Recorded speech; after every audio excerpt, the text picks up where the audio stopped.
ये छात्र एवं छात्राओं, आज का विषय है रुक्मिणी का चरित्र चित्रण। कलम के सिपाही मुंशी प्रेमचंद की प्रसिद्ध औपन्यासिक कृति निर्मला का एक जीवंत चरित्र है रुक्मिणी। परिस्थितियों की बुनावट कुछ ऐसी होती है कि उसके चरित्र का स्वाभाविक रूप से उन्नयन हो जाता है, वह सामान्य से विशिष्ट दिखने लगती है। रुक्मिणी मुंशी तोताराम की विधवा बहन और निर्मला की ननद थी। वह 50 वर्ष से अधिक अवस्था वाली थी। ससुराल में कोई न होने के कारण वह अस्थायी रूप से अपने भाई तोताराम के पास रहती थी। मुंशी तोताराम की प्रथम पत्नी का देहांत ही हो चुका था और उनके 3 लड़के थे। अतएव अपने बच्चों की देखरेख के लिए बहन के स्नेह के कारण नहीं, प्रत्युत पुत्रों के धाय के रूप में उसे आश्रय दिया।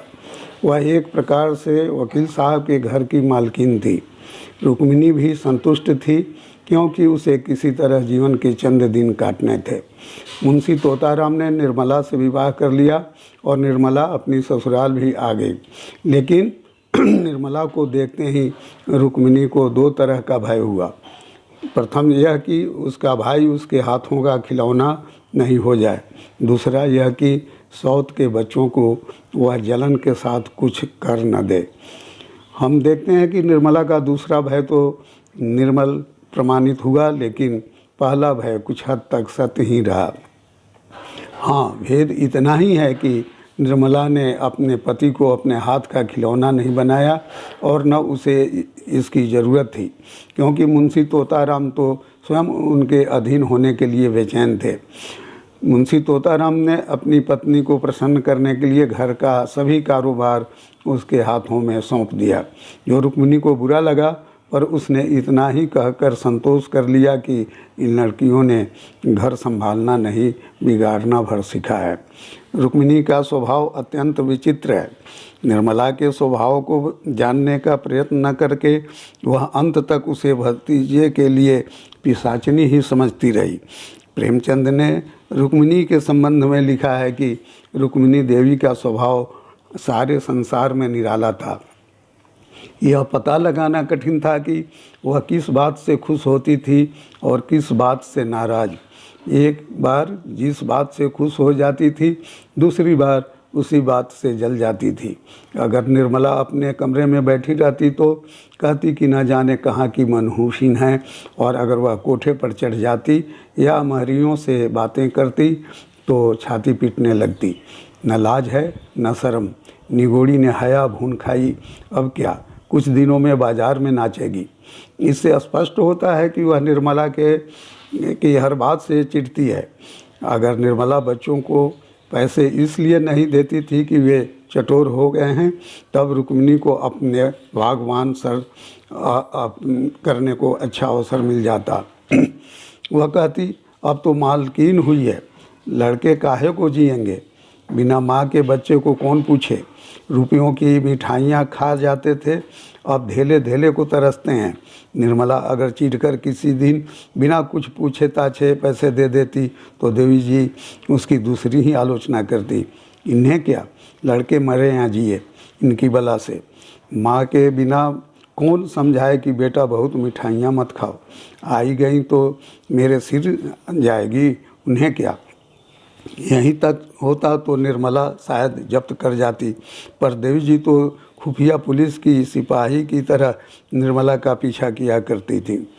अगर वह कोठे पर खड़ी होती तो अवश्य किसी पर निगाह डाल रही होती, महरी से बातें करती तो अवश्य उसकी निंदा करती होगी, बाजार से कुछ मंगवाती है तो अवश्य कोई विलास वस्तु होगी। वह बराबर उसके पत्र पढ़ने की चेष्टा किया करती, छिप छिप कर उसकी बातें सुना करती। निर्मला उनकी 2 धारी तलवार से कांपती रहती थी। इस प्रकार हम देखते हैं कि उसका स्वभाव शंकाग्रस्त एवं ईर्ष्यालु है। वह सर्वदा दोषान्वेषण किया करती थी। रुक्मिणी निसंतान थी, पर अपने भाई के तीनों पुत्रों की तरफदारी कर संतुष्ट होती थी। ये तीनों लड़के मातृविहीन थे, इसलिए वह उनके प्रति सदैव थी। वह निर्मला के प्रति कठोर जरूर है, लेकिन बच्चों के प्रति वह वात्सल्यपूर्ण थी। तोताराम के बच्चों को प्यार कर वह मातृभावना को संतुष्ट करती थी, लेकिन इसमें निर्मला के प्रति ईर्ष्या एवं उसकी अधिकार भावना सन्निहित थी।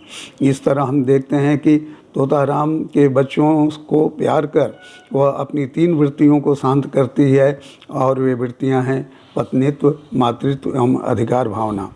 निर्मला के आगमन के बावजूद रुक्मिणी अपने को घर की मालकिन समझती है। यूँ तो वह हिसाब किताब के कामों से अपरिचित है, फिर भी वह मालकिन बनी है। यह भावना रह रह कर उसके हृदय में कौंध जाती है। तोताराम द्वारा यह कहे जाने पर कि वह निर्मला की शिकायत क्यों करती है, यदि घर में रहना है तो शांत होकर रहे, यह क्या दूसरों का रहना मुश्किल कर दो। रुक्मिणी समझ गई कि बहू ने अपना बार दिया, पर वह बदलने वाली औरत न थी। एक तो उम्र में बड़ी थी, इस पर इसी घर की सेवा में ज़िंदगी काट दी थी। किसकी मजाल थी कि उन्हें बेदखल कर दे। उन्हें भाई की इस क्षुद्रता से आश्चर्य हुआ। बोली, तो क्या लौड़ी बनाकर रखोगे? लौड़ी बनकर रहना है तो इस घर की लौड़ी नहीं बनूंगी।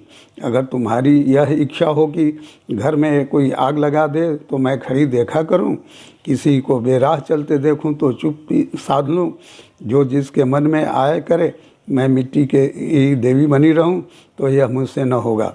सुतरां यह स्पष्ट होता है कि दूसरों पर आश्रित होकर भी रुक्मिणी अपनी अधिकार भावना को खोने नहीं देना चाहती है।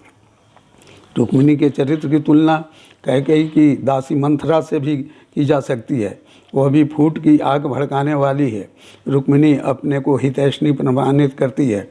वह निर्मला एवं तोताराम के बीच फूट की चिंगारी डाल देती है, दोनों के बीच मनमुटाव पैदा कर देती है।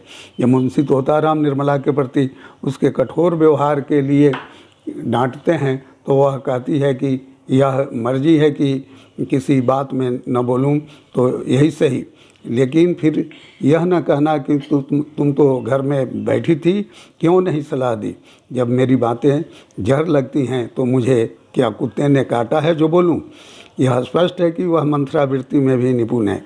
रुक्मिणी निर्मला को आड़े हाथ लेने का, कांटों में घसीटने का, तानों से छेदने का, रुलाने का कोई अवसर हाथ से जाने न देती थी। इस तरह वह हमेशा निर्मला के घावों पर नमक छिड़कती रहती। जानती तो थी कि यहाँ बच्चों का पालन पोषण करना होगा, तो क्या घर वालों से नहीं कह दिया था कि वहाँ मेरा विवाह न करो। यह बुढ़ा आदमी तुम्हारे रूप रंग हाव भाव पर क्या लट्टू होगा। उसने इन्हीं बालकों की सेवा करने के लिए तुमसे विवाह किया है, भोग विलास के लिए नहीं। रुक्मिणी के हृदय में करुणा का भी स्रोत है। जब निर्मला मनसाराम के लिए अपना खून देने गई थी तो उस दिन रुक्मिणी द्वार पर खड़ी देर तक रोती रही। यह पहला अवसर था जो उसने निर्मला पर दया प्रकट की थी। निर्मला का दुखमय जीवन उसे हमेशा पिघलाता गया। जब से निर्मला ने चारपाई पकड़ ली, रुक्मिणी के हृदय में दया का स्रोत सा खुल गया। द्वेष का लेस भी नहीं रहा। कोई काम करती, निर्मला की आवाज़ सुनते ही दौड़ती, घंटों उसके पास कथा पुराण सुनाया करती। कोई ऐसी चीज़ पकाना चाहती जिसे निर्मला रुचि से खाए। निर्मला को कभी हंसते देख लेती तो निहाल हो जाती, और बच्ची को तो अपने गले का हार बनाए रखती। उसी की नींद सोती, उसी की नींद जागती। रुक्मिणी जब निर्मला की मानसिक स्थिति से अपरिचित थी तब तक वह उसका विरोध करती थी, लेकिन जब वह उसे अच्छी तरह समझ गई तो उसे भावज पर दया आने लगी। उसके स्वभाव का मनोवैज्ञानिक परिवर्तन का एकमात्र कारण यह था कि अब निर्मला ईर्ष्या का पात्र न रह गई थी, वह सहानुभूति का पात्र हो गई थी। निर्मला का पति उसे छोड़कर चला गया था, इसलिए अपने आप को निर्मला के जीवन से साम्य पाती है। इसी साम्य ने उसकी कठोरता को करुण बना दिया। वह अपने द्वारा किए गए कर्मों पर पश्चाताप होता है। जब निर्मला अपने जीवन की अंतिम सांस गिन रही थी तब रुक्मिणी ने कहा था, मैंने सदैव तुम्हारे साथ कपट किया, इसका मुझे मरते दम तक दुख रहेगा। और इसी पश्चाताप की अग्नि में जलकर उसका चरित्र मानवीय हो गया था, जिसके फलस्वरूप उसके प्रति पाठकों का भी मत बदल जाता है।